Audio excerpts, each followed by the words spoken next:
प्रिय छात्र छात्राओं, इसके पहले पीरियड में बीटा में तुम लोगों को क्या पढ़ाया था जानते हो? कृदंतात्मक प्रत्यय पढ़ाया था। अब तद्धित प्रत्यय क्या होंगे इसको देख लो, ठीक है। तद्धित प्रत्यय में ये पहला आता है त्वा। पृष्ठ क्रमांक निकाल लो तुम लोग अपनी पुस्तक के 133। नीचे जो दिया है त्वा प्रत्यय है ना।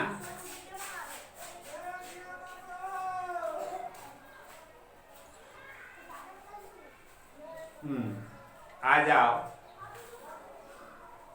इसके पहले जो दिया है अधो दत्तायाम तालिकायाम पंच कर्तारः सन्ति ये पृथक पृथक कार्यं क्रियते। कर्तारम् आश्रित्य 10 वाक्यानि रचयन्ति। देखा हैं? ये जो शब्द दिए हैं बेटा, इनके आधार पर 10 वाक्य तुमको अपने स्वयं निर्माण करने हैं।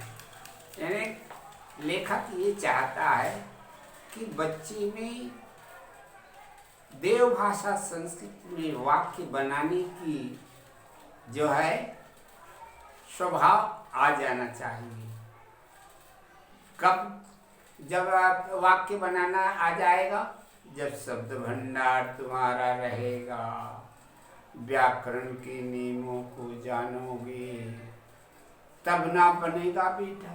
हाँ, तो इस प्रकार से नियमों को जानना है कि क्रिया किस तरह से प्रयुक्त होते हैं, और इन नियमों के आधार पर शब्द भंडार जो तुम्हारे पास है उसका उपयोग करते हैं वाक्य बनाना बेटा। ये इसी के लिए ये अभ्यास जो है तुमको दिए गए हैं। आ जाओ। त्वा प्रत्यय जो है ये कृदंतात्मक प्रत्यय नहीं है बेटा। अभी तक के जो पढ़े हो वो कृदंतात्मक प्रत्यय पढ़ा। सत्री सानच कत्वतु कत्वा ल्यप, ये सब जो प्रत्यय पढ़े हो वो सब जो है कृदंतात्मक कृत प्रत्यय है। अब हम पढ़ेंगे जो पढ़ने जा रहे हैं ये तद्धित प्रत्यय है। तो नीचे लिखे वाक्यों को ध्यान से पढ़िए। कहता है क्या? चाणकस्य विद्वत्त्वं को न जाना, रामस्य शूरत्वं सर्वे प्रशंसन्ति, भरतस्य भ्रातृत्वं सर्वत्र प्रशंसनीयं, गुरोः गुरुत्वं वर्णितुं कः समर्थ। पंचम देखो बेटा, मनुष्यत्वं कदापि न त्यजेत्। इतने वाक्य जो अपने पास दिए हैं उनमें विद्वत्त्वं, शूरत्वं, भ्रातृत्वं, गुरुत्वं और मनुष्यत्वं, इनमें रेखांकित किया गया है। देख रहे हो ना? क्या आप जानते हैं कि रेखांकित पदों में कौन सा प्रत्यय है?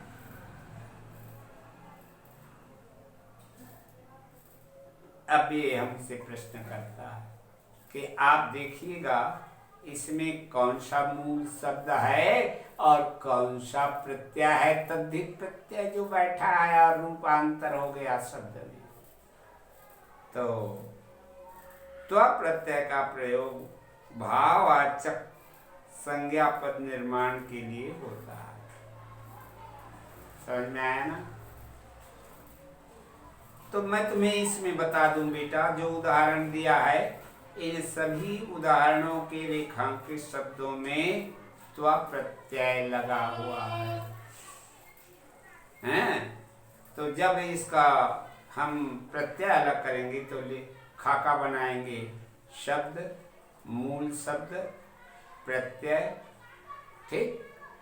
तो हो जाएगा शब्द में विद्वत्वम और मूल शब्द में विद्वत और धन प्रत्यय बराबर विद्वत्वम, ठीक। उसी तरह से सूरत्वम में है ना, सूर धनत्वम बराबर सूरत्वम, गुरु धनत्वम गुरुत्वम, मनुष्य धनत्वम मनुष्यत्वम, ये रूप बना है त्वा प्रत्यय के लगने से।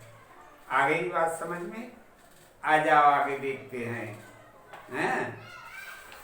नियम को समझ रहे हैं ना। नियम है, क्या दिया है, त्वा प्रत्यय का प्रयोग भाववाचक संज्ञा निर्माण के लिए होता है, नंबर 1। नंबर 2 और देखो क्या लिखता है, त्वा प्रत्यय का प्रयोग संज्ञा विशेषण पदों के साथ भी होता है। देख लिए, अर्थात तद्धित प्रत्यय, याद रखना, तद्धित प्रत्यय किन किन में लगता है, स्पष्ट फिर से बता दे रहा हूं। 9वीं में पढ़ाया था, 10वीं में भी फिर से बता रहा हूं। हाँ, तो संज्ञा, सर्वनाम और विशेषण, ये 3 में जो प्रत्यय बैठते हैं वो तद्धित प्रत्यय होते हैं, वो कृदंतात्मक प्रत्यय नहीं होता बेटा, इस बात का याद रखना है। तो त्वा प्रत्यय का प्रयोग संज्ञा विशेषण पदों के साथ होता है, दूसरा नियम। तीसरा है, त्वा प्रत्यय से बने शब्द नपुंसक लिंग में होते हैं, इसके रूप फल के समान चलते हैं, फल के समान होते हैं। फल क्या है जानते हो? फल आकारांत नपुंसक लिंग शब्द है, तो ये जो है नपुंसक लिंग में चलता है, ठीक। आ जाओ दूसरा नियम, त्वा प्रत्यय का प्रयोग कर रिक्त स्थान की पूर्ति कीजिए। नियम 3 तो उपरोक्त दिया है, उसको ध्यान में रखते हुए इसको देखना है। कवेह खाली स्थान को न जानाति, तो कवेह खाली स्थान को न जानाति, तो कवि का रूप डालने हैं त्वा प्रत्यय लगा करके, तो क्या हो गया, कवेह कवित्वम को न जानाति, ठीक है। क्षत्रिणाम, देखा, क्षत्रिणाम सर्वत्र प्रशंसनीयम, तो क्या आ जाएगा, क्षत्रिणाम। अब ये वीर का क्या हो जाएगा, क्षत्रिणाम वीरत्वम सर्वत्र प्रशंसनीयम। तो प्रत्यय बैठने के बाद इस तरह से बन जाएगा बेटा। अग्नेह खाली स्थान असनीयम, तो उष्ण की रूप बदलना, तो क्या लग जाएगा, अग्नेह उष्णत्वम असनीयम। चतुर्थ, कर्म कुरु मालभस्व, हैं, दीना, दीन का रूप देना, कर्म कुरु दीनत्वम मालभस्व, ठीक है। पंचम, पाषाणस्य खालिस्थान जगत प्रसिद्धम, पाषाणस्य कठोरत्वम जगत प्रसिद्धम। षष्ठ, विद्यायाः खालिस्थान सर्वे स्वीकुर्वन्ति, विद्यायाः महत्त्वं सर्वे स्वीकुर्वन्ति। सप्तम सागरस्य मापनीयं नास्ति गहनत्वं। सागरस्य गहनत्वं मापनीयं नास्ति। ठीक इस तरह से देखा बेटा। त्व प्रत्यय के शब्द देवधनत्वं देवत्वं, दिव्यधनत्वं दिव्यधनत्वा दिव्यत्वं, पटुधनत्वा पटुत्वं, मातृधनत्वा मातृत्वं, फलधनत्वा फलत्वं, सुरधनत्वा सुरत्वं, शिशुधनत्वा शिशुत्वं, महद्धनत्वा महत्त्वं, एकदन्तवा एकत्वं, हीनधनत्वा हीनत्वं, पुरुषधनत्वा पुरुषत्वं, दृढधनत्वा दृढत्वं, व्यक्तिधनत्वा व्यक्तित्वं, कविधनत्वा कवित्वं, वर्धनत्वा वरत्वं, नरधनत्वा नरत्वं, राजनधनत्वा राजत्वं, विद्वत्धनत्वा विद्वत्वं, सुंदरधनत्वा सुंदरत्वं। इतने उदाहरण दिए हैं। तो इनको कम से कम 3 बार 4 बार पढ़ लेना। मालूम हो जाएगा बेटा तुमको कि क्या रूपांतर हुआ है और हमको क्या करना है। तो त्वा प्रत्यय तद्धि प्रत्यय का किस तरह से उपयोग होगा, बहुत अच्छा सा उदाहरण और अभ्यास के प्रश्न दे करके समझाया है। ध्यान से पढ़ना बेटा, काफी में इसको लिख लेना। ठीक है, आ जाओ तल प्रत्यय। देख लिया, त्वा प्रत्यय को देखे थे। अब तल प्रत्यय में क्या रूपांतर करता है, नीचे लिखे वाक्य ध्यान से पढ़िए।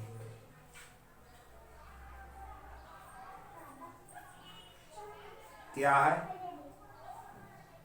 अग्नेय उष्णता पृथिव्या सहनी सहनशीलता है, जलस्य शीतलता मनः है ना, चंचलता, आकाशस्य विस्मृतता, सृष्टेः सुंदरता,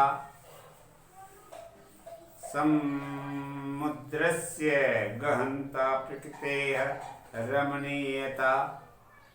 उपरोक्त लिखित द्वितीय पदों में तल प्रत्यय का प्रयोग हुआ। देखिए, तल प्रत्यय का प्रयोग संज्ञा विशेषण शब्दों के साथ होता है ना। दूसरा नियम दिया है, तल के स्थान में ता प्रयुक्त होता है। तल का रूपांतरित रूप है ता, वही प्रयुक्त होता है। नंबर 3, तल अर्थात ता योग से निर्मिता निर्मित शब्द के रूप में स्त्रीलिंग में लता के समान चलता है। समझ आया? ये तल प्रत्यय स्त्रीलिंग रूप में ही प्रयुक्त होते हैं। अभी हमने इसके पहले त्व प्रत्यय को देखा था। इसका प्रयोग हमेशा नपुंसक लिंग में ही होता है। इसी तरह से ये तल प्रत्यय का प्रयोग जो शब्द में चलेगा तो वो स्त्रीलिंग रूप बनाएगा। ठीक है?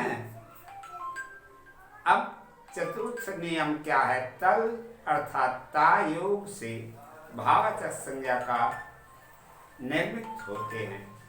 यथा सुंदरता, मधुरता, क्रूरता, कोमलता आदि शब्द में तल प्रत्यय बैठा हुआ है। ठीक, आ जाओ बेटा नंबर 2 कहता है नीचे मंजूषा के दिए गए शब्दों के साथ तल प्रत्यय जोड़ करके हैं यथोचित रिक्त स्थान की पूर्ति कीजिए। क्रूरता तु सदैव निंदनीया एव भवति। ये सुंदर सा ये जो है उदाहरण दे दिया है और उसी के आधार लेकर के नीचे जो ये 6 प्रश्न दिए हुए हैं बेटा, इन प्रश्नों को करने हैं। प्रथम क्या कहता है, अग्ने खाली स्थान शीतले रोचते, है ना। तो अग्नेय क्या आ जाएगा, शीतले रोचते हैं। इन शब्द में यद क्रूर चंचल दक्ष स्वच्छ उष्ण, है ना, उष्ण निर्धन रमणीय, इनमें से किसी को ले बना करके देना है। तो अग्नि उष्णता शीतले रोचते, अग्नि की उष्णता और शीतकाल में अच्छा लगता है। समझ में आया। द्वितीय खाली स्थान दुखदायी भवती, हैं। निर्धनता क्या आ जाएगा इसमें, निर्धनता दुखदायी भवती, है ना। तृतीय है गृहस्य खाली स्थान आनंददायिनी भवती, हैं। तो क्या क्या आनंददायिनी, रमणीयता आनंददायिनी भवति।